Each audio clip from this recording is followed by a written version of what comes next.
Hi folks, Eugene Piccinini from A Silver Lining here. Happy Friday to you. Now I thought I'd do a short video on virtual training solutions and virtual delivery. I do a great deal of it, and I think increasingly most training organizations are experiencing an increased demand in virtual solutions. However, quite a few of them are still quite new to the whole proposition, although it's been around obviously for a few years. Now, in terms of just a few tips with virtual, I think first off, number one, I guess, is the right mindset, having the right mindset. If you approach virtual training as the second best solution, then I don't think it's going to land very well at all.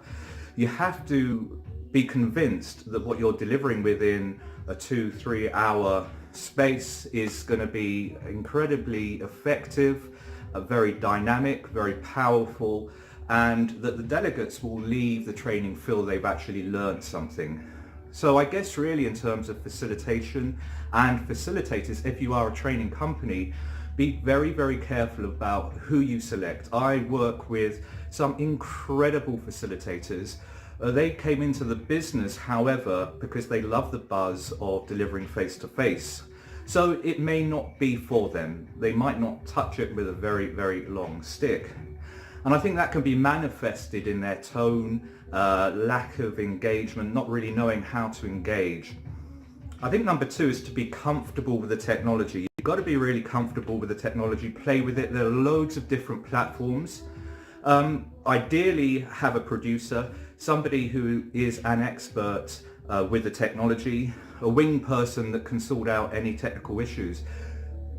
Especially if you have people connecting from all over the world. Maybe there are some bandwidth issues, connectivity issues. Your producer will be there to troubleshoot, leaving you to wear the hat of a facilitator and a facilitator alone. But if you don't have the luxury of having a producer, then seriously think about how you're going to deal with the technology, be comfortable with the breakout rooms, all of the tools within that platform.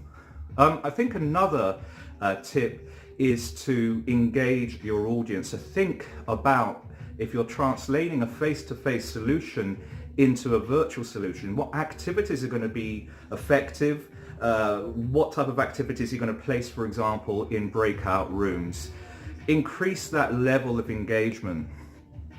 I think another tip is to keep people on their toes. The longer the virtual classroom, the greater the temptation for people to switch off in terms of attention spans. So randomly select people. Think about the type of questions that you're going to be asking them, and chronologically and sequentially how you're going to present those questions. You will catch people out that probably will be checking their cell phones or doing something different instead of being focused and engaged. So what you need to do is ensure that you involve everybody, that you mix the groups up, so you don't just have colleagues, virtual colleagues working in one fixed group throughout the duration. That's really useful, very important. Be relational, try and build a relationship with people. Name names as opposed to asking an open question where invariably nobody's going to answer. Make sure that you employ the session chat box or pods within the classroom. Also, virtual classrooms are a great way of recording data, recording feelings, thoughts, and then you can, if you record it, you can feed that back as well. So it's very useful in that sense. There are lots of different tips. I'm not going to give you all of them. I want to make this short and pithy, but I hope you found that informative. Now, if you'd like to know more about the art of effective virtual facilitation, then get in touch with me, Eugene Piccinini, at asilverlining.com, and I'll be very happy to help and to support you. Once again, have a great Friday. Take care.